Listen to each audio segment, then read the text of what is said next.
반갑습니다. 지난 시간 행복에 대한 수업은 잘 들었나요?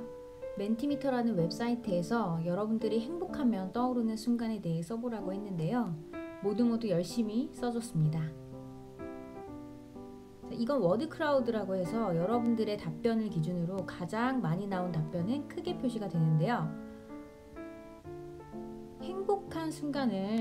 가장 행복한 순간을 가족들이랑 놀러 갈 때라고 얘기를 해줬어요. 또 이 밖에 아무 생각도 하지 않을 때라고 대답해주는 친구도 있었고요. 내가 원하는 것을 이룰 때, 또 게임할 때, 핸드폰 할 때, 또 무대에 설 때, 또 함께 꿈을 공유할 때 등 낭만적인 답안도 많았답니다. 그런데 놀라운 것이 뭔지 아세요? 여러분들이 쓴 답안에 돈과 관련된 답안은 없더라고요.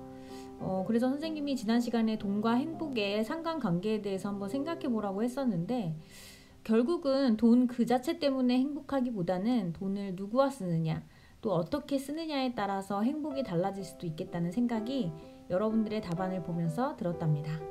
오늘은 교과서에 94페이지에서 101페이지 조금 더 많은 내용을 함께 다룰 예정입니다.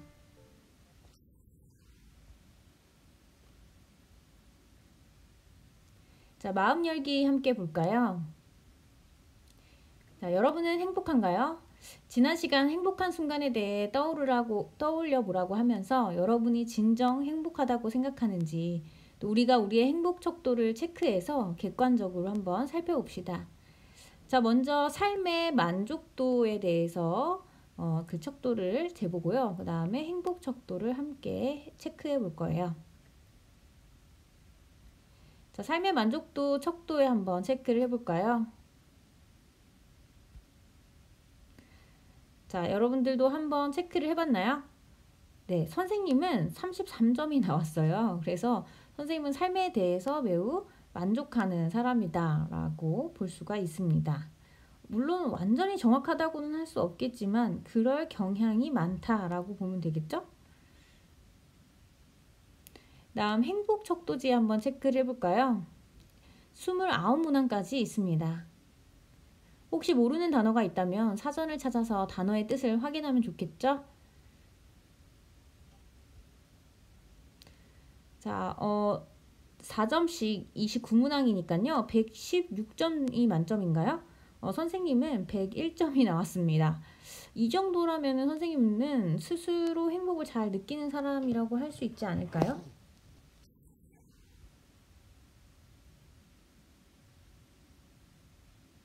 생각 쌓기 함께 같이 보도록 하겠습니다. 자, 우리는 그럼 이렇게 101점의 행복, 또 33점의 삶의 만족도에 어떻게 도달할 수 있을까요? 누구나 행복을 원하지만 행복은 어느 순간 우리에게 저절로 다가오는 것은 아닙니다. 행복한 삶을 살기 위해서 꾸준히 노력하지 않으면 지금 이 순간은 행복할 수 있지만 다음 순간이 불행해질 수 있고, 또 행복한 상태 또한 유지되지 못할 수도 있습니다. 집을 지을 때 기초 공사부터 시작하듯이 자신의 작은 일상에서 행복할 수 있는 일을 찾아 실천하면서 이를 삶 전체로 넓혀 나가는 것이 중요합니다. 그러기 위해서는 우리가 좋은 습관을 가져야 한다라고 되어 있는데요. 행복을 위해서 습관이 어떻게 중요한지 알아보기 위해서 심리학자가 실험한 내용을 같이 보도록 하겠습니다. 자, 이 심리학자는 소냐 류보미르스키라는 사람입니다. 이 사람이 실험 참가자들에게 평소 하지 않았던 친절한 행동을 하루에 5가지씩 실천할 것을 요청했고, 이들은 타인에게 친절을 베푸는 크고 작은 행동을 일정 기간에 걸쳐서 실시했습니다. 그 결과 각자가 행한 행동 덕분에 참가자 자신의 행복감이 크게 증가했다고 했죠. 이를 통해서 우리는 단 한 번의 행동이 아니라 반복적으로 실천하는 타인에 대한 친절한 습관이 행복감을 가져다 줄 수 있다라는 사실을 알 수가 있었습니다. 자, 두 번째, 행복한 삶을 위해서 습관이 중요한 이유가 무엇인지 아리스토텔레스가 이야기해 줄 텐데요. 맞습니다. 이 사람은 지난 시간에도 나왔던 그리고 앞으로도 아주 많이 등장하게 될 윤리학의 아버지 아리스토텔레스입니다. 아리스토텔레스는 그 누구보다도 습관에 대해 강조하면서 명언을 많이 남긴 분이에요. 이런 명언들을 남겼죠.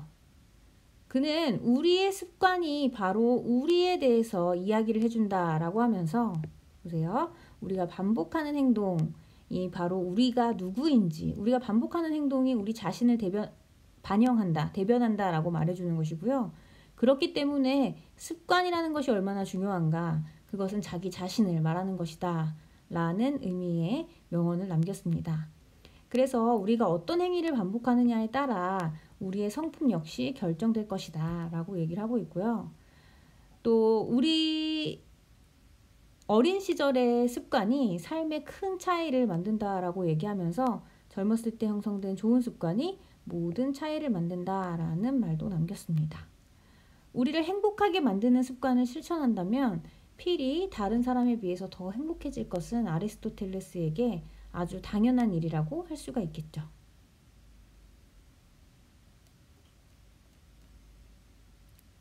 자, 앞서 말했듯이 행복이라는 것은 한순간에 이루어지거나 저절로 오는 것은 아닙니다. 우리의 말투나 우리의 사고 또 우리의 행동 등이 행복을 위한 습관으로 자리를 잡아야 합니다. 또한 순간적이고 일시적인 즐거움보다는 지속적이고 정신적으로도 가치 있는 즐거움을 찾기 위해서 노력하는 게 중요하겠죠. 예를 들어서 우리가 순간적이고 일시적인 즐거움으로서 우리가 지난 시간에도 봤지만 예를 들어서 육체적이고 감각적인 쾌락들을 이야기하지 않았습니까? 그렇죠? 육체적이고 감각적인 것. 그 중에서 우리가 먹거나 자는 것에 대해서 이야기를 해보면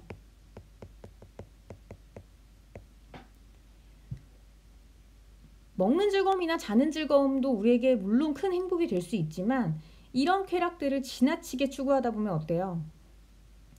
너무 많이 자면은 찌뿌둥하잖아요. 그쵸? 너무 많이 먹으면 어때요? 속이 불편한 그런 결과를 가지고 옵니다. 이걸 우리가 쾌락의 역설이라고 하는데요. 이런 육체적이고 감각적인 쾌락보다는 지속적이고 또 정신적으로도 가치 있는 즐거움을 찾기 위해서 노력하는 게 중요하다라는 이야기를 하고 있습니다.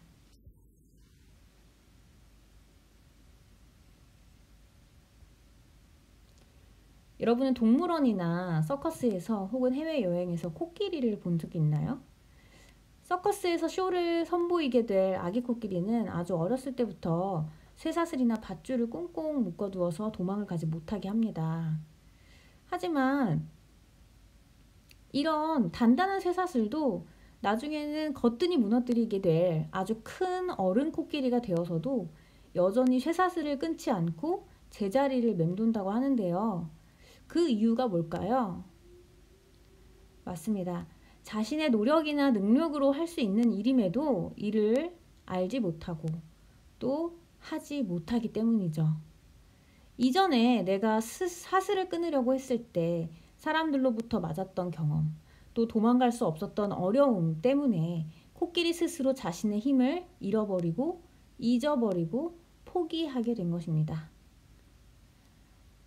어린 코끼리는 쇠사슬에 묶여 있었다고 할 수 있겠지만 어른 코끼리는 어떤 것에 묶여 있었다고 이야기할 수 있을까요?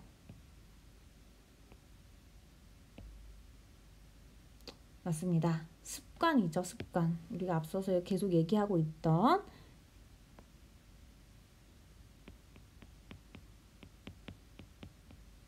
어른 코끼리는 쇠사슬이 아니라 쇠사슬을 거뜬히 무너뜨릴 수 있음에도 자신의 습관에 묶여 있는 것이라고 할 수가 있습니다. 어떤 습관일까요? 실패했던 습관, 어려움이 있었던 습관, 나의 능력을 펼칠 수 없게 방해가 되는 그런 나쁜 습관들을 이야기하는 것이겠죠. 자, 그렇다면 여러분들에게 쇠사슬은 어떤 것인가요? 나 스스로 더 큰 행복을 누릴 수 있었지만 그렇지 못하게 여러분들을 구속하고 있는 혹은 잡고 있는 나의 나쁜 습관은 무엇입니까? 우리는 이런 나쁜 습관을 끊고 행복하기 위한 적극적인 노력을 해야 돼요. 그러려면 어떤 노력들을 해야 하는지 한번 같이 보도록 하죠.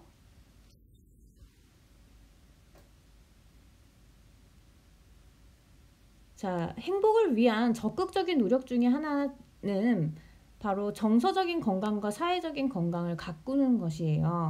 그렇다면 이런 건강들이 의미는 무엇이고 또 어떤 유형들이 있는지, 또 정서적 건강과 사회적 건강을 가꾸기 위해서는 우리가 어떤 노력을 해야 되는지를 살펴볼 건데요. 일단 우리는 지난 시간에 행복의 조건 중에 몸과 마음의 건강이 기본이 된다고 했었던 내용 기억하나요? 자, 건강이라고 하면 보통은 뭐 질병이 없거나 혹은 몸이 허약하지 않은 상태를 떠올리는 사람이 많을 테지만, 건강의 의미는 신체적으로도 또 정신적으로도 또 사회적으로도 완전히, 빈칸에 들어갈 말 무엇이죠? 그렇죠. 안녕한 상태를 말합니다. 안녕, 그 안녕인데 이 안녕의 뜻이 뭐냐면 편안하다라는 뜻이에요. 안녕, 편안할 안자, 편안할 영자를 쓰거든요. 안녕입니다. 편안할 안자, 편안할 영자. 그래서 신체적, 정신적, 사회적으로도 완전히 안녕, 편안한 상태를 의미한다. 그래서 우리가 이러한 건강의 유형을 살펴보면은 신체적인 건강이라고 한다면 몸이 아프지 않는 것을 의미하고, 정서적인 건강이라고 한다면 내 마음이 편안하고 또 스트레스가 없는, 그래서 편안하게 유지할 수 있는 상태, 아까 안녕이라는 말을 썼죠. 그 다음 사회적 건강을 의미하는 것은 다른 사람들과의 관계가 원만하고 친밀한 것을 말하는 것이죠. 그런데 우리가 신체적 건강은 잘 알고 있지만 이 두 가지, 정서적 건강과 사회적 건강은 조금 낯설게 느껴지는데 그 의미를 좀 명확하게 알아봅시다. 그러려면 정서적으로 건강한 사람들의 특징이 어떤 것이 있는지 한번 살펴봐야 되는데, 이런 특징들은 어때요? 서로 매우 밀접하게 연결이 되어 있어요. 자, 정서적으로 건강한 사람은 자기 자신을 존중, 즉 자기 자신을 가치 있는 존재라고 여기기 때문에 자신의 삶의 주인이 되려고 하죠. 이것을 우리가 무엇이라고 하죠? 그렇죠. 주체적이다라고 하죠.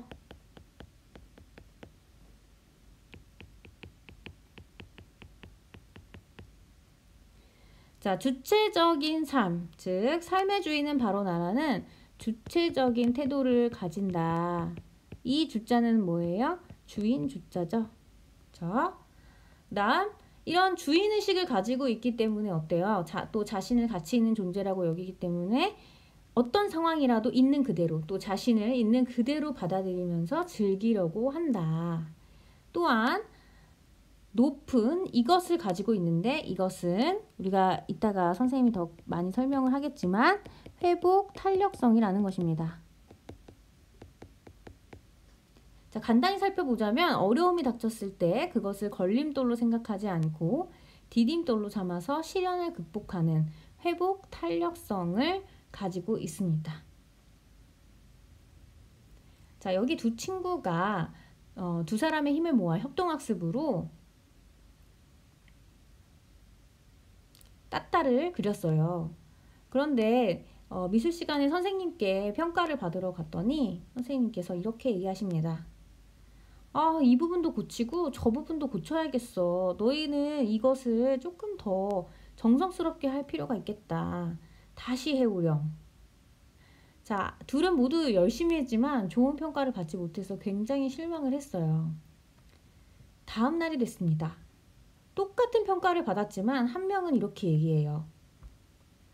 선생님은 날 비난했어. 이런 비난을 들을 바엔 미술을 그만둬야겠어. 하며 미술에 대한 흥미를 잃었고, 또 한 명은 이렇게 얘기합니다. 비록 어제 평가 때문에 좀 실망하긴 했지. 하지만 어제 실수를 통해서 고쳐야 될 부분은 고치고 더 좋은 결과를 만들면 되겠다. 미술 더 열심히 해야지. 선생님께 더 좋은 결과를 보여드려야지. 자, 이 둘 중에 여러분은 어떤 선택을 하는 사람인가요? 이 둘의 결과가 이렇게 다른 이유는 무엇 때문일까요? 맞습니다. 눈치채셨나요? 바로 회복 탄력성 때문입니다. 선생님 회복 탄력성이 뭔가요? 자, 회복 탄력성에 대해 생각할 때 고무줄을 생각하시면 돼요. 고무줄은 쉽게 길이가 쭉쭉 늘리는 대로 늘어나죠. 하지만 탁 튕겼을 때 다시 제자리로 돌아오는 탄성을 가지고 있습니다. 사람의 마음도 이렇게 환경에 의해서 잠시 쭉 늘어나거나 처져 있다가 다시 되돌아올 수 있는 고무줄 같은 능력을 키울 수가 있어요. 우리가 이것을 회복 탄력성이라고 부릅니다. 자, 회복이라는 것은 무엇을 의미하느냐? 어려운 일이 닥쳤을 때 이것을 제자리로 회복하고 적응해내는, 다시 제자리로 적응해내는 능력. 그리고 이 일을 계기로 다시 튀어오르는 발판으로 삼는 것을 탄력성이라고 합니다. 이 두 가지, 즉 어려운 일이 있었을 때 이것을 다시 제자리로 돌려놓고 여기서 멈추지 않고 이것을 통해서 더 한 발자국 나아가는 이것을 회복 탄력성이라고 합니다. 마치 농구공을 바닥에 쳤을 때 가장 높이 튀어오르는 것처럼요. 우리가 성공을 한다라는 것은 어려움이 없거나 실패가 없는 상태가 아니라 또 행복하다는 것은 힘들거나 어려운 일이 아예 없는 상태가 아니에요. 누구나 살면서 어렵고 힘든 일을 겪게 되죠. 하지만 이것을 어떻게 극복하고 또 불행의 자리에 행복을 얼마나 더 많이 채워 넣으려고 노력하느냐가 그 사람의 행복을 정하게 되는 것입니다. 그래서 지금 이 지문에도 나와 있는 것처럼 떨어져 본 사람만이 어디로 올라가야 하는지 알고 추락해 본 사람만이 다시 튀어 올라가야 할 필요성을 느끼듯이 바닥을 쳐본 사람만이 더욱 높게 날아오를 힘을 갖게 된다. 우리가 잠시 멈춰 있거나 또 뒤처져 있는 것은 한 발짝 더 나아가기 위한 계기나 발판이 될 수 있다라는 것이죠.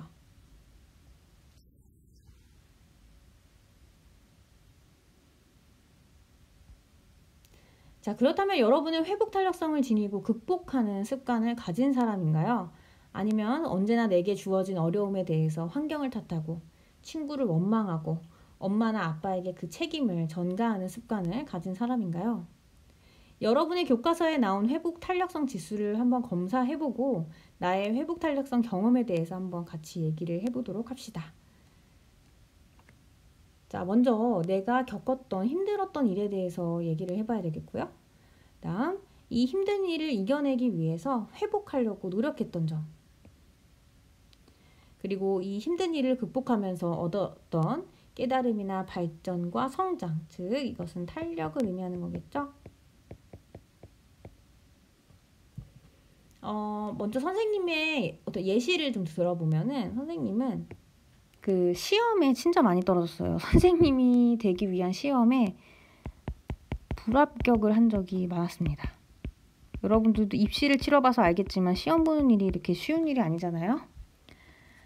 그래서 선생님이 되는 데까지도 시간이 진짜 한참 걸렸거든요. 그래서 그 오랜 시간의 썰은 정말 눈물 없이 들을 수가 없어요. 그래서 어떻게 했냐. 힘든 일을 이겨내기 위해서 내가 회복하려고 노력했던 점은 뭐냐면 울긴 울었죠. 힘들기도 되게 많이 힘들었는데 이걸 하기 위해서, 회복하기 위해서 제가 해야 될 일은 재도전밖에 없었어요. 그래서 재도전 할 때 뭐 자신감도 굉장히 많이 낮아졌고 울기도 많이 울었고 포기할까도 굉장히 많이 생각해 봤지만 이게 포기가 더 힘들더라고요. 그래서 자꾸 재도전을 했습니다. 이 재도전을 통해서 내 자신을 자꾸 다독이고 자신감을 가져야 되겠다라고 자꾸 내 자신에게 주문을 걸었어요. 자신감을 갖자고 내 자신을 속여왔죠. 자신감을 가지라고. 세 번째입니다. 힘든 일을 극복하면서 내가 깨달았던 점이 뭐였냐면은 이게 왜 내가 떨어졌는지를 자꾸 생각을 해봐야 다시 재도전할 때 그 부분을 고칠 수가 있기 때문에 성찰의 기회가 됐었어요. 그래서 진짜 반성을 많이 했던 것 같아요. 자신감도 많이 떨어졌지만 대신에 반성을 정말 많이 했고, 그리고 이제 실패를 많이 해본 것이 제가 교사로서 어떤 도움이 됐냐면은 실패의 경험을 통해서 공감 능력을 좀 키울 수가 있었거든요. 그래서 만약에 선생님이 진짜 딱 한 번에 교사가 됐더라면은, 만약 여러분들에게 힘들고 정말 어려운 순간이 있을 때, 여러분이 시험을 잘 못 보거나 아니면은 뭐 실기를 잘 못해서 힘들거나 이랬을 때 좀 공감을 많이 못했을 것 같아요. 만약 제가 진짜 한 번의 교사가 되는 기적을 경험했다면 이런 공감 능력이 키워졌을까? 약간 그런 생각을 해봅니다. 그래서 시험의 불합격이 저는 제 인생에 정말 가장 도움이 되는 순간이라고 생각하거든요. 그렇다면 시험에 불합격한다는 것은 저에게 굉장히 큰 어려움이었지만, 이것을 재도전을 통해서 자꾸자꾸 노력함으로써 어때요? 탄력을 받아서 나를 반성하는 계기가 되고, 또 실패의 경험을 통해서 학생들을 가르치는 교사가 됐다는 점에서 저는 탄력을 얻은 사람이 될 수 있다는 거죠. 물론 이렇게 되기까지는, 이렇게 생각할 수 있기까지는 굉장히 좀 오래 걸렸지만, 여러분들도 한번 자신의 그 어려움들을 한번 써보면서 나는 어떤 어려움을 어떻게 극복하고 있는지, 또 그 극복을 통해서 내가 깨달은 점이 무엇인지를 생각해 보면 자기 자신에 대해서 많이 칭찬해 줄 수 있을 것 같아요. 자, 그렇다면 사회적으로 건강한 사람의 특성을 한번 볼까요? 역시 이와 같이 정신적으로 건강한 사람들의 특성을 가지면 어때요? 정서적으로 건강한 사람들은 인내심이 강하고 자신의 스트레스나 갈등에 잘 대처하기 때문에 사람들과 우정이나 애정을 돈독히 쌓을 수가 있습니다. 갈등에 잘 대처를 하니까요. 게다가 정신작용이 활발해지고 또 창의력이 향상되고 학습이나 업무에서도 좋은 성과를 낼 수가 있다고 해요. 또한 다른 사람들에 대한 인간관계를 소중하게 생각하기 때문에 규범을 잘 지키고 화합하려는 데 노력을 할 것이다 라는 것입니다. 그렇다면 이런 정신적, 사회적으로 건강한 사람들이 되기 위한 노력은 무엇이 있을까요? 사실 이것은 여러분들만의 방법이 더 중요하긴 하거든요. 하지만 교과서에 나온 내용들을 먼저 살펴보고 그 다음에 여러분들만의 방법을 한번 찾아보도록 해볼게요. 먼저 첫 번째는 작은 일에도 감사하는 마음을 가지는 것입니다. 내가 이미 가지고 있거나 이룬 것들을 소중히 여기고 감사할 줄 알아야 우리가 일상 속에서도 행복을 찾을 수가 있겠죠. 그 다음 두 번째입니다. 돈독한 인간관계를 가져야 합니다. 행복한 사람일수록 대인관계가 좋다라고 해요. 물론 이건 이제 진리다 이렇게 얘기하기는 조금 어렵겠지만, 좋은 인간관계를 유지하는 사람은 회복 탄력성이 좋다고 합니다. 그만큼 우리가 어려움을 극복할 때 혼자서 극복했다기보다는 많은 사람들의 지지나 또 위로를 통해서 이겨낼 수 있다라는 것이겠죠. 그 다음 세 번째입니다. 나눔과 베품을 실천해야 합니다. 역시 나만을 위한 행동보다는 타인을 위해 행동할 때 느끼는 행복이 더 크다라는 사실을 우리가 도덕의 의미와 필요성에서도 봤고요. 그 다음 지난 시간 행복과 관련된 이야기를 통해서도 봤고요. 오늘도 역시 타인에게 친절을 베푸는 습관이 자신의 행복을 증가시킨다라고 했었잖아요. 그래서 나눔과 베품을 실천해야 한다. 다음 네 번째, 용서하기. 타인의 잘못에 대해서 용서해야 된다. 물론 타인 때문에 굉장히 화가 나고 분노가 나는 일들이 많이 있겠지만, 이것에 대한 미움을 오래도록 가지고 간다면 자기 자신에게 오히려 더 큰 스트레스가 될 수 있다는 거예요. 그래서 타인의 잘못을 용서하고 그 사람을 사랑할 줄 알아야 한다라는 얘기입니다. 하지만 용서는 정말 어려운 일이기 때문에요. 우리가 도덕 2학년, 그러니까 도덕 2, 3학년 때 도덕 2를 배우면서 용서의 중요성과 또 용서를 해야 하는 이유에 대해서 다루게 될 거예요. 자, 아까 말했듯이 여러분만의 방법을 가지는 것이 가장 중요합니다. 제가 정서적 건강과 사회적 건강을 위해서 노력하는 방법은 저는 운동을 해요. 저는 스트레스가 굉장히 극도로 심해지면은 운동을 하거든요. 그래야지 어떤 눈에는 보이지 않지만 좋은 호르몬들이 나온다고 하죠. 운동하면. 그래서 스트레스가 없어야 사람들한테 화도 안 내고 내 업무도 잘 처리할 수가 있잖아요. 이처럼 자기만의 방법을 여러분들이 스스로 생각하고 가지고 있어야지 행복하기 위해서 정서적으로도 사회적으로도 건강한 습관을 가질 수가 있습니다.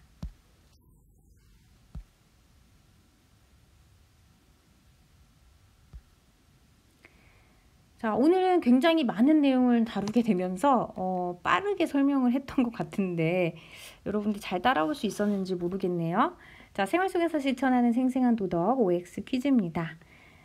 첫 번째 문제부터 같이 풀어보도록 하죠. 2개의 단원의 문제를 풀어야 되기 때문에 6개의 문제를 가지고 왔어요. 첫 번째, 타인을 돕는 행위를 반복하여 실천함으로써 행복을 높일 수 있다. 맞다, 틀리다? 예, 맞습니다. 그렇죠? 그래서 우리가 한 심리학자의 실험을 통해서 알 수 있었다라고 했고요. 다음 2번째, 청소년기의 좋은 습관은 훌륭한 사람으로 성장하는 밑거름이 된다. 그렇죠. 아리스토텔레스가 말했죠. 젊은 시기에 가지는 습관은 현격하게 큰 차이를 만들어낼 수 있다라고 얘기했고요. 다음 3번째, 순간적이고 일시적인 즐거움을 찾고 이를 습관화하는 것이 중요하다. 맞다, 틀리다? 그렇죠. X입니다. 자, 순간적이고 일시적인 즐거움이 아니라 우리가 조금 더 지속적이고 또 정신적인 가치를 추구하기 위해서 노력해야 한다라고 얘기를 했고요. 그다음에 행복한 사람일수록 대인관계가 좋다. 맞다, 틀리다? 네, 맞습니다. 우리 인간관계와 또 그 행복은 굉장히 큰 밀접한 관계를 가지고 있다고 지난 시간에도 배웠습니다. 하지만 혼자일 때 행복하지 않다라는 얘기는 아니기 때문에 이것을 받아들일 때 조금 조심할 필요가 있겠어요. 다음, 좋은 인간관계와 회복 탄력성은 관계가 없다. 맞다, X. 좋은 인간관계와 회복 탄력성은 관계가 있습니다. 그래서 어려움이 닥쳤을 때 우리가 혼자 딛고 일어나는 경우도 물론 있겠지만 결국은 다른 사람들의 위로와 그 다음에 지지, 격려가 있어야지만 쉽게 그 어려움을 극복할 수 있다. 우리가 혼자서 살아나가는 것만은 아니기 때문에 많은 사람들의 도움을 얻을 때 회복 탄력성을 더 많이 가질 수 있다라고 생각하시면 되겠습니다. 다음 마지막, 타인을 용서하면 화가 없어져 몸이 건강해지고 긍정적이 된다. 맞다, 틀리다? 네, 맞다. 그래서 몸이 건강해지고 긍정적이 될 수 있다라고 생각하시면 되겠습니다. 자, 오늘은 여기까지입니다. 오늘은 행복을 위해서 우리가 가져야 되는 습관, 그 중에서도 정서적으로, 사회적으로 건강해지기 위해서 노력하는 습관에 대해서 배웠습니다. 모르는 내용이 있을 때는 언제나 개원 도덕스 오픈 채팅방으로 문의를 해 주시고요. 오늘도 여러분 과제가 많을 텐데 그 과제 하느라 고생이 많죠. 항상 힘들고 어렵겠지만 그래도 회복 탄력성을 가지고 우리가 지금 겪고 있는 어려움들을 우리가 성장하고 또 발전하는 계기로 가졌으면 좋겠습니다. 자, 오늘도 힘내세요. 사랑합니다.